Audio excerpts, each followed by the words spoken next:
তিনটি নিষ্পাপ প্রাণ, তিনটি ছোট্ট মুখ, একই পরিবারের তিন শিশু ডুবে গেল পানিতে।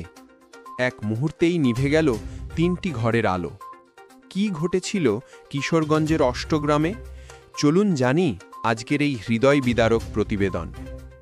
ঘটনাটি ঘটেছে শুক্রবার ২৪ অক্টোবর কিশোরগঞ্জের অষ্টগ্রাম উপজেলার দেওঘর ইউনিয়নের আলীনগর পশ্চিমপাড়া এলাকায়।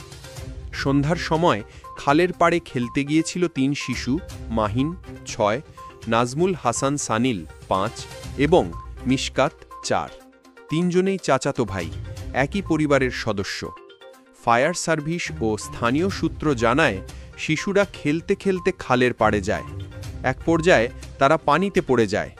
স্থানীয় লোকজন খোঁজাখুঁজির পর প্রথমে মাহিন ও মিশকাতকে উদ্ধার করে অষ্টগ্রাম উপজেলা স্বাস্থ্য কমপ্লেক্সে নিয়ে যায়, কিন্তু কর্তব্যরত চিকিৎসক তখনই তাদের মৃত ঘোষণা করেন।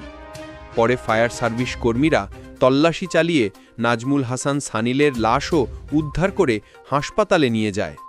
সেখানে চিকিৎসক তাকেও মৃত ঘোষণা করেন। অষ্টগ্রাম উপজেলা স্বাস্থ্য কমপ্লেক্সের মেডিকেল অফিসার ডাক্তার আমিনুল হক বিষয়টি নিশ্চিত করেছেন। এই মর্মান্তিক ঘটনায় পুরো গ্রাম এখন শোকে মুহ্যমান। আলীনগর পশ্চিমপাড়ার প্রতিটি ঘরে ঘরে এখন শুধু কান্নার শব্দ। নিহত শিশুদের স্বজনরা বলছেন, একসাথে তিনটি শিশুকে হারিয়ে আমরা পাগল হয়ে গেছি। সারা গ্রাম যেন স্তব্ধ হয়ে গেছে এই ঘটনায়। স্থানীয়রা আরও বলেন, খালের ধারে কোনো রেলিং বা সুরক্ষা ব্যবস্থা ছিল না।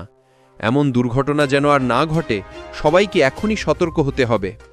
বন্ধুরা, তিনটি ছোট প্রাণের এই করুণ মৃত্যু আমাদের চোখে আঙুল দিয়ে দেখিয়ে দিয়েছে সতর্কতার অভাব কত বড় বিপদ ডেকে আনতে পারে। আপনার চারপাশে যদি খাল, পুকুর বা জলাশয় থাকে, তাহলে দয়া করে শিশুদের সেখানে একা যেতে দেবেন না। এই খবরটি যদি আপনাকেও কাঁদিয়ে তোলে, তাহলে ভিডিওটিতে লাইক দিন, নিচে কমেন্ট করে জানান আপনার অনুভূতি। আর এমন বাস্তব ও নির্ভরযোগ্য সংবাদ পেতে সাবস্ক্রাইব করুন আপডেট নাও বিডি চ্যানেলটি।